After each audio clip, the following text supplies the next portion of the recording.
inspiración. Así que pensemos primero que nada. Vamos a intentar definir las cosas para que cuando las entendamos no sea simplemente un concepto o algo de memoria, sino que tenga un sentido. ¿Qué es la inspiración? Bueno, la ins, o sea, como dice justamente ins de interior, bueno, necesito meter ese aire, ese oxígeno, ese aire que necesito a mi interior. Por lo cual, primero tengo que llenar mis pulmones. Así que vamos a recordar esto porque vamos a estar viendo lo que son presiones, elasticidades y todo.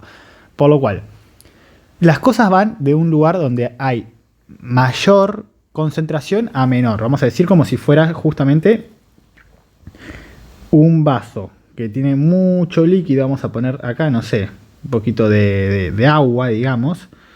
Tiene acá líquido. Y si yo pongo un tinte, por ejemplo, en el centro, ¿qué va a pasar con esa tinta, con esa gotita de tinta? Va a comenzar a esparcirse por los costados. ¿Por qué? ¿Por qué pasa eso? Como cuando yo pongo justamente un sobre de jugo en el agua, en una botella de agua. Comienza a distribuirse, a mezclarse. ¿Por qué? Porque va de un lugar de mayor concentración a un lugar de menor concentración. Como vieron justamente muchas veces en química. ¿Por qué explico algo tan sencillo? Bueno, porque funciona igual el aire. Va de un lugar de mucha presión, o sea, va de un lugar de alta presión a un lugar de baja presión. ¿Cuál es el lugar de alta presión? La atmósfera. ¿Y cuál es el lugar de baja presión? Mis alvéolos, mis pulmones. Pero, ¿por qué son ahora de baja presión? Porque si siempre fueran así, estaría inspirando solamente o inspirando todo el tiempo y no podría expirar. ¿Cómo hago para que justamente en el momento de la inspiración sea el momento donde baja la presión de mis pulmones o de mis alvéolos para que el aire ingrese? Bueno, ¿cómo lo hace? Bueno, justamente lo hace por sus músculos. Es un proceso activo, como dice acá arriba. Un proceso activo porque lo que hace es contraer principalmente el diafragma, si bien ahí dice intercostales externos y también hay otros músculos como lo que son los pectorales mayores y menores, serratos, esternocleidomastoideo o los escalenos. El diafragma es el músculo principal y como se ve en el dibujito de acá que estoy encerrando ahora en el círculo, ese diafragma, es decir, esa línea roja que está ahí, que está bajando con esas flechitas, ¿qué hace? Se contrae, al contraerse baja, y si yo estoy bajando, ¿qué va a pasar? Yo estoy aumentando el tamaño de mi caja torácica y disminuyendo el tamaño de mi cavidad abdominal, por lo cual a nivel de mi cavidad torácica baja la presión, a nivel de mi cavidad abdominal aumenta la presión. A mí no me importa la cavidad abdominal, así que la verdad es que la voy a ignorar. Si bien sí pasa este suceso, no es lo que a mí me importa ahora. A mí me importa esto, que bajó la presión de mi cavidad torácica. Si bajó la cavidad de mi cavidad torácica, por lo cual también baja la presión que tienen justamente mis alvéolos. Y también, ¿qué pasa con los alvéolos? Cuando baja la presión, se pueden justamente expandir. Como dice acá, los alvéolos se expanden. Porque tengo una presión alveolar subatmosférica. Es decir, que está su presión de los alvéolos por debajo de la presión de la atmósfera. Por lo cual, si yo tengo aire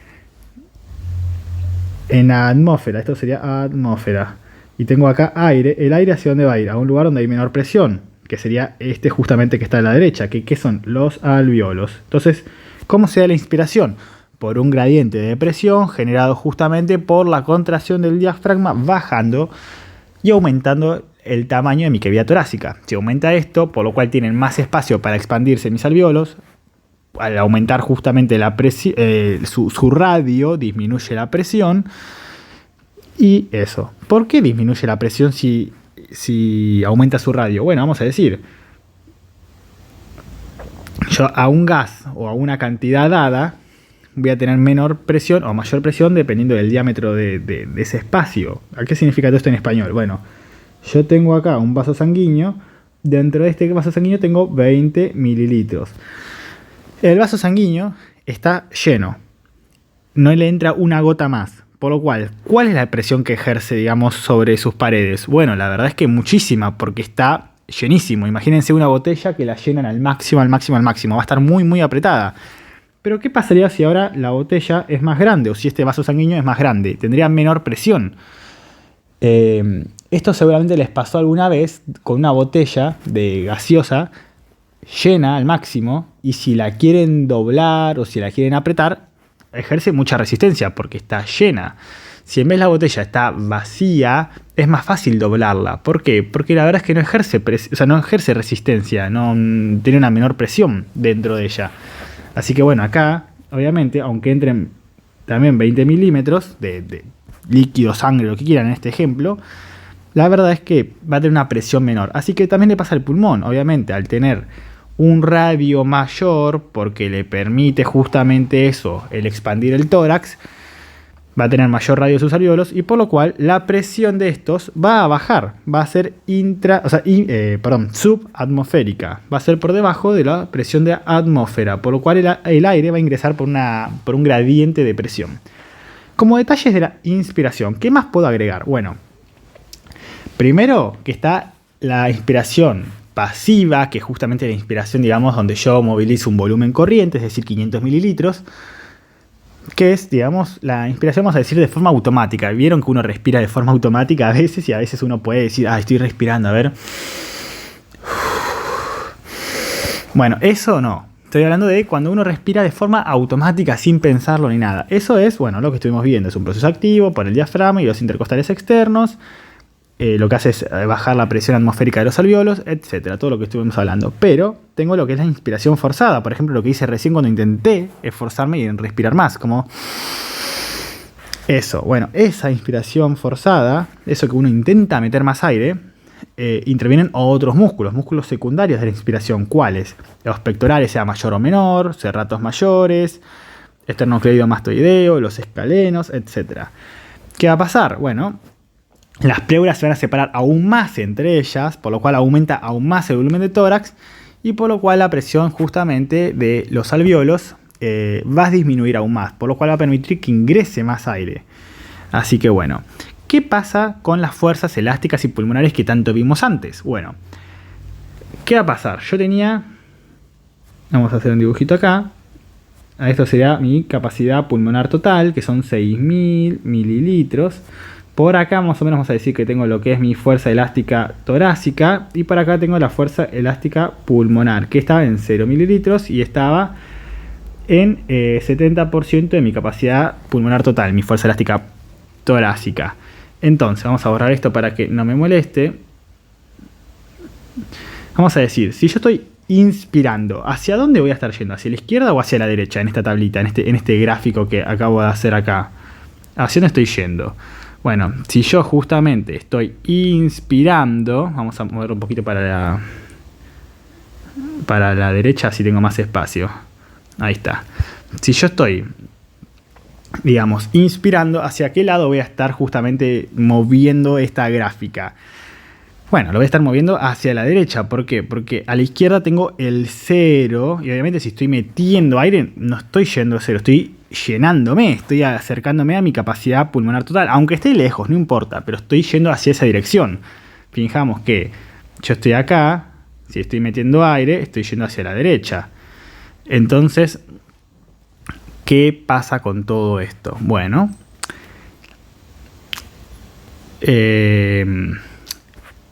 yo estoy acercándome a mi fuerza elástica torácica porque estoy llenándome, como estoy yendo hacia la derecha, estoy acercándome a el reposo de esta fuerza.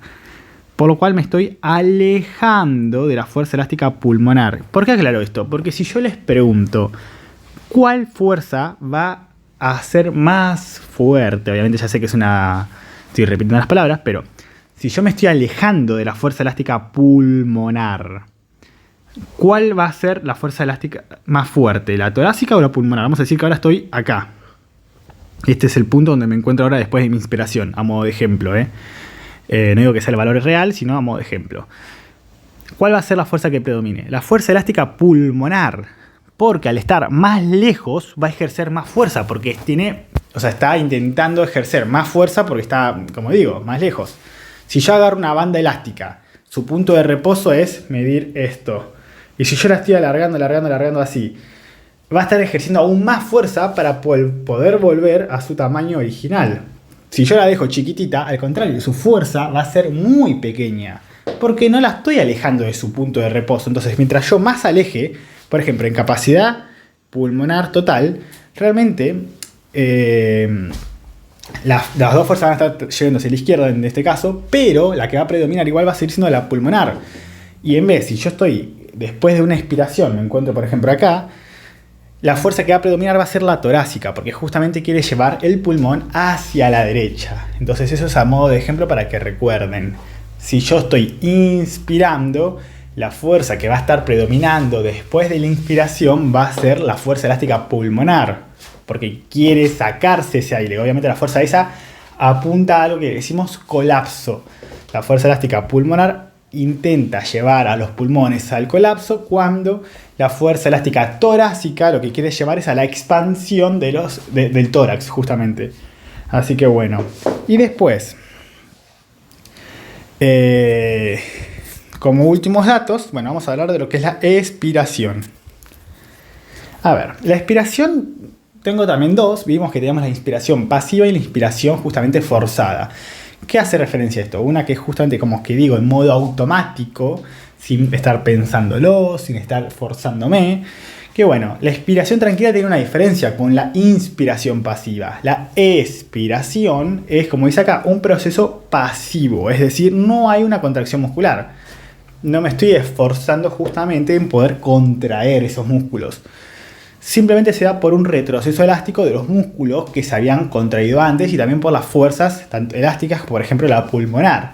Pero principalmente por los músculos que se estaban contrayendo, ahora se están relajando. El diafragma no puede estar contraído todo el día entero, por lo cual en un momento se va a relajar. Cuando se relaje, ese diafragma que teníamos antes acá va a subir. Entonces, si me está ahora achicando mi espacio torácico, justamente, digamos, mi espacio donde tengo los pulmones, me lo está achicando, me lo está contrayendo, me lo está, digamos, reduciendo. ¿Qué va a pasar con mis alvéolos? Se van a achicar. Por lo cual, ¿qué va a pasar con la presión? Si se achican, es como justamente, digamos, un vaso sanguíneo que se vasocontrae. Va a achicarse el radio. Si se achica el radio, aumenta la presión. Por lo cual, si aumenta la presión, si aumenta mi presión, justamente como digo, alveolar, ahora va a ser supraatmosférica, digamos. Entonces va a poder salir por gradiente de presión. Pasa exactamente el caso al revés de lo que vimos antes. Tiene sentido. Yo lo que estoy haciendo es intentar que la presión de mis alvéolos sea superior a la del mundo exterior para poder sacar ese aire. Y después, ¿qué más pasa acá? Así que bueno, entonces sería todo por un gradiente de presión. ¿Qué más podemos ver en todo esto? Bueno, yo tengo algo que es presión intrapleural. Esto lo vamos a estar viendo justamente en otro video, porque es bastante interesante ver el tema de presión intrapleural. Pero a modo de recordar, acá se va a hacer subatmosférica, porque va a justamente tener más presión, digamos. Entonces va a estar, al estar muy apretada de otro lado, que justamente, digamos, es por las fuerzas de los alvéolos, va a reducirse esta presión. Y después, bueno, como decía, justamente la presión alveolar va a aumentar, por eso sale el aire por gradiente de presión. Pero tenemos una situación más. Dije que eso era la expiración pasiva, digamos, la que uno expira sin darse cuenta y moviliza justamente un volumen corriente de 500 mililitros, es decir, lo automático. Nosotros tenemos lo que es la expiración forzada. ¿Qué es? Cuando yo estoy esforzándome por expirar, por ejemplo, ahí que saco todo el aire. No sé si se escuchará, quizás lo estoy haciendo como un loquito en mi habitación dando vueltas, pero espero que se escuche. Este proceso activo, acá sí hay una contracción de músculos, los músculos expiratorios, que no están en expiración pasiva, solamente están acá en expiración forzada. ¿Cuáles son? Bueno, son varios, pero son principalmente músculos abdominales, que le decimos la prensa abdominal, y los intercostales externos. El único dato interesante de acá, de la expiración forzada, es justamente que la presión intrapleural es supraatmosférica, y es el único momento en donde esta presión se vuelve supraatmosférica, porque siempre es subatmosférica. Como digo, después vamos a estar haciendo un video hablando justamente sobre lo que es la presión intrapleural. Así que bueno, espero que les sea de utilidad y vamos a estar viendo otras cositas ahora.